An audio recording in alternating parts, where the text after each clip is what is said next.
all the countries that fought in World War I in Europe fought in World War II in Europe. And which is funny because all the countries that involved in that war, well, they became NATO. They was also were involved in the Yugoslavian war at the end of the last century. Yeah, okay. President Putin in this decade or this year, when he invaded Ukraine on his goal to conquest the whole country or reduce it to a pile of rubble, his goals were to eradicate or exterminate the Ukrainian culture. He's doing a pretty good job too. His mass slaughtering of thousands of people in Ukraine already. Well, that's okay. Hey, what are they going to do for him?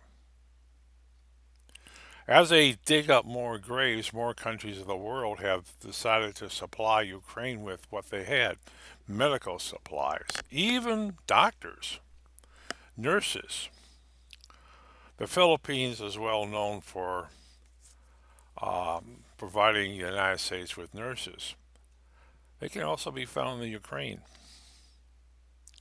Many countries who've had Soviet influence in their country uh, were sold AK-47s, which are great, but Egypt has thousands of AK-47s, and they're going to supply them to Ukraine. Yep. Hey, they're getting newer weapons. You know, um, that thing. Putin basically started World War III in Europe. Yeah, all the nations that involved in NATO and what have you are fighting in this war. And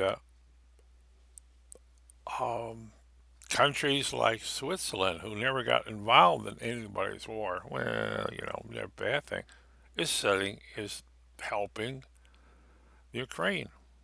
Something like freezing bank accounts, which they're pretty good at. Um, Sweden and Finland are very likely will join NATO, telling Putin, "What are you going to do about it, stupid? Yeah, you going to invade? Huh?" Um, Sweden happens to have missiles that can reach deep inside Russia. So if Russia decides to attack them, they attack back. It is awful. Of course, as I said, the more dead bodies they dig up, people have been executed, shot in the back of the head, and they're finding mass graves. They said there's one out there with 9,000, possibly 9,000 bodies. Oh, that's genocide. Oh, no, no, no. Of course, Putin will never be charged with anything. Um, he's took a steel plant and says, well, not even a fly will be able to get into that. He's going to starve everybody. Now, there is a way to get out of it. He could release those people, but he doesn't care. That's right. They're only Ukrainians. Um, and people, most of those people in there speak not only Ukraine, but they also speak Russian. But of course, he doesn't really care because Putin consists of the idea that anyone who's ever been in Ukraine is in Ukraine and should be exterminated. And he has hundreds of thousands of people that he forced to travel into Russia that will never be seen again. I guess they're all going to go to Siberia and become fertilizer. But that's President Putin for you. He's really a monster. Yes. Um, it's not it's not going just for the wheat belt and that thing, the food problem thing. Um, yeah, as one said, is many villages were attacked because they were attacked. Why do you drop a bomb in the middle of a parking lot? Uh, or why was a hospital destroyed? Yeah, it's the standard thing. It's Putin's Russians. The best thing to that thing. What's happening is more sophisticated weapons are going into Ukraine that will be used against Russian forces. But they said is they're purposely designing rockets that a person that can carry 4 or 5 of these rockets at a time that's made specially to destroy a Russian tank. Wow. And they don't cost very much considering the damage they're going to do. And literally speaking, it's the drop down inside the tank, And how the Russian tanks are designed is they have a rotating, as I was told, they have a rotating uh, for their guns. All these shells are inside these things, and it's automatic. All they do is press a button, and the next shell is put into the cannon. It's, yeah, and fired, and then it rejected, and the next shell is put in there, and that's it's automatically. And what happens is when they get hit by a javelin missile, it blows the top off of the tank.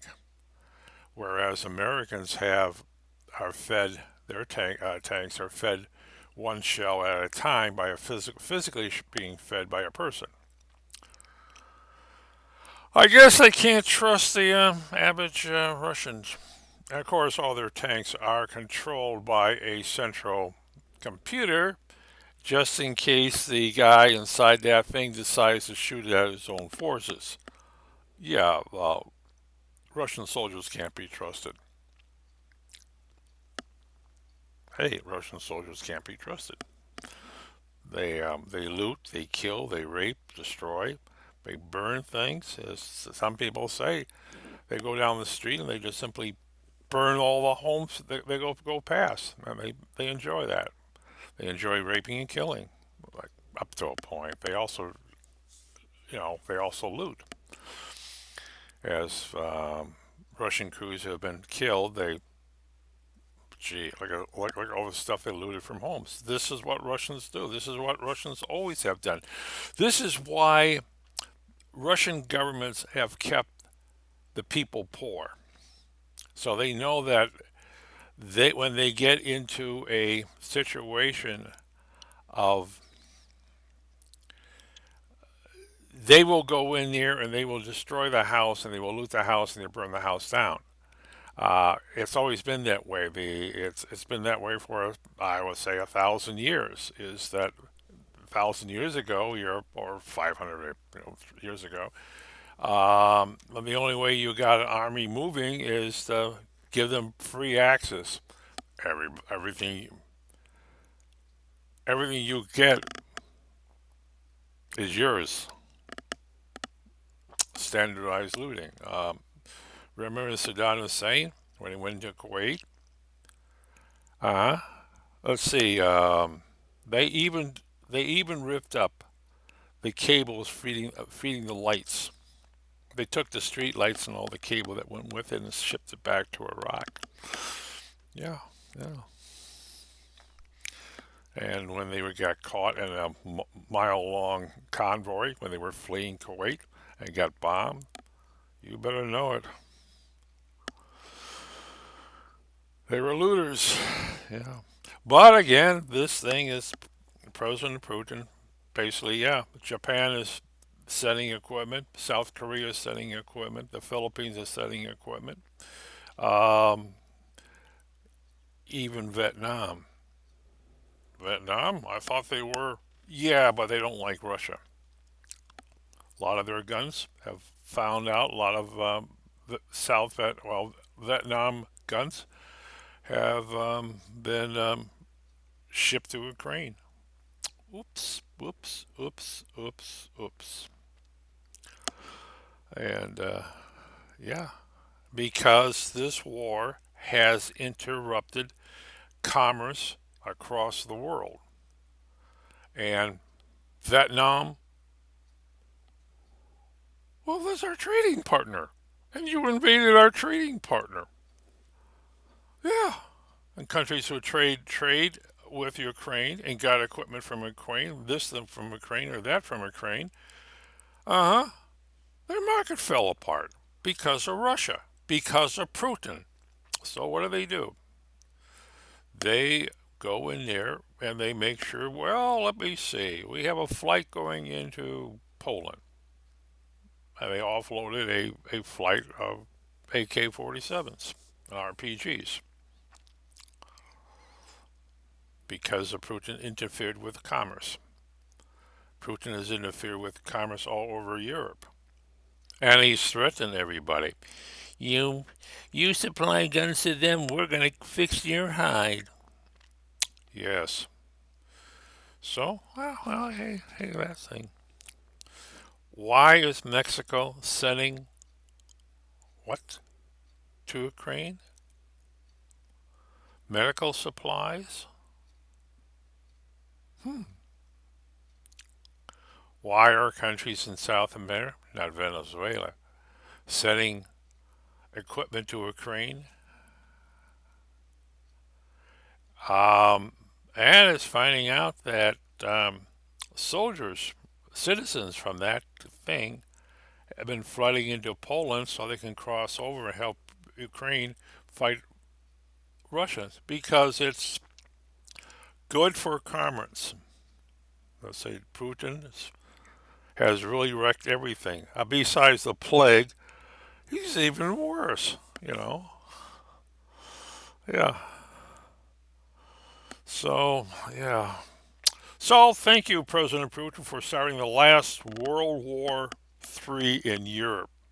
And so far, President Putin hasn't launched his nuclear weapons, but he has threatened to launch nuclear weapons. He has threatened Finland and Sweden.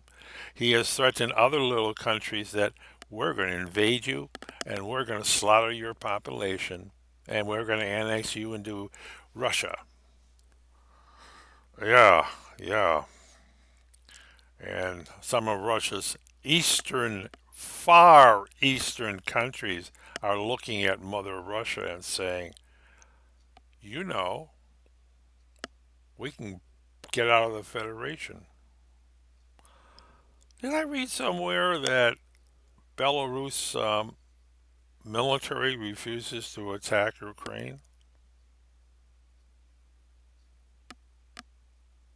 So Russia is planning to attack Belarus? That doesn't sound right. Their dictator there is wouldn't allow that to happen. I mean, it's more than one time that that dictator has decided that his army cannot be trusted, and he would purge his generals, well, military officers. Purge them.